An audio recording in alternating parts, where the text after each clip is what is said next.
Hey everybody, Jesus loves you. My name's Cody and you are watching the Monday episode of that Christian news show thing that I do. And before we get into the news today, I want to say thank you to the veterans because yesterday was Veterans Day. And I know there are many pacifist Christians out there who don't believe in war, but I gotta go with Ecclesiastes 3:8. There is a time for war. And I'm not going to debate that with you, but if you want to debate that in the comment section below, you can. So yeah, I just wanted to thank the veterans who have kept this country safe and free all this time, and give you guys John 15:13, which is, there is no greater love than to lay down one's life for one's friends. And it's going to be a terrible transition, but our first story of the day is about the Navy SEALs and the video game Medal of Honor. And the reason that's a bad transition because it turns out that 7 Navy SEAls actually gave out classified information to Medal of Honor to make their game more realistic. Now me, as a video game consumer, this is awesome. This is great news because it means better gameplay, but for the 7 Navy SEAls, this is going to mean that they lose half of their pay for 2 months. And that's just like the smallest consequence. Some of these people could be losing their jobs.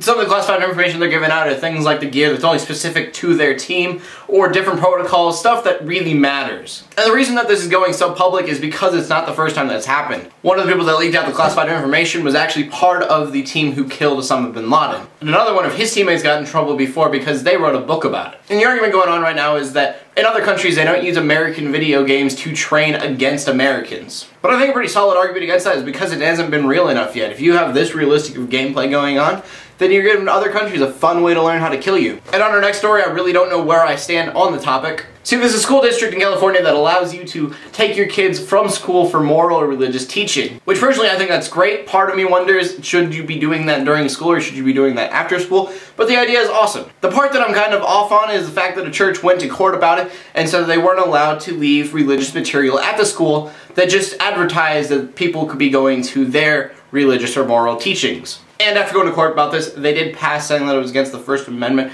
freedom of religion. And this kind of has the idea of the Gideon's Bible that we talked about before. They're not really teaching anything religious in these pamphlets. They're just saying that you can learn stuff about religion from another location. And then the only reason you would want these pamphlets at the school is just because you have all those kids in one place. It's the easiest way to get it to them. So my question today kind of has 2 parts. The first part of the question is, do you think that schools should allow kids to leave for a certain amount of time to learn religious or spiritual teachings? And the second part is, do you think they should be having religious pamphlets from different churches, different religions, things like that at the school? Please leave a comment in the comment section below with your answer and we move on. And since we're talking about kids and Christianity, we need to give props to the youth group of Sunrise Church who are trying to give away 20,000 Bibles. And the really cool part is there's a 14-year-old that thought of this idea. His name is Jordan Bellinger. The plan is to raise 20,000 Bibles and give them to a nonprofit organization who will then distribute them to Africa and India. And the Bibles will go to church leaders who really need them in different ministries throughout the 2 countries. And if the distribution of 20,000 Bibles is enough for you,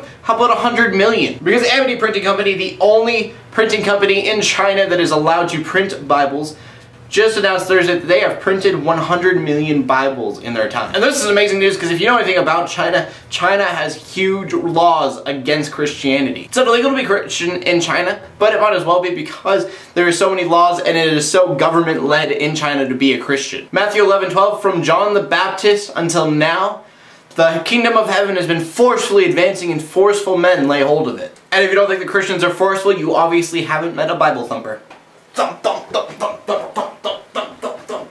Okay, they don't really do that, but they do talk a lot and they know a lot about the Bible and they are very forceful about the information that they give you. But then our final story of the day is just a fun one that I found that claims that Richard Dawkins is one of the most evangelical authors in the world. And this idea comes from Reverend David Robertson from Scotland. He's a huge Christian leader over there. Richard Dawkins is a huge atheist and he wrote the book, The God Delusion. And the idea of the book is meant to tear down the ideas of a God, but according to Robertson, it's actually doing the opposite. And he says the reason why that is because it makes people go and think about it, starting conversations around the world of whether or not God exists. And there is an idea in the Christian faith that if you look for God, you are going to find Him. And it's kind of funny, kind of arguable, I'm sure an atheist will disagree with me, but it takes an open mind to find God, especially if you're an atheist. So yeah, I thought it was kind of funny. It's kind of a funny idea to think that Richard Dawkins is one of the biggest atheists, turning into one of the biggest evangelical Christian authors out there. And remember, the question today is, do you think that kids should be allowed to leave school for moral or spiritual teachings outside of the classroom? Please leave a comment in the comment section below with your answer. Leave a video response if you want to. That's all that I found interesting in the news today. So,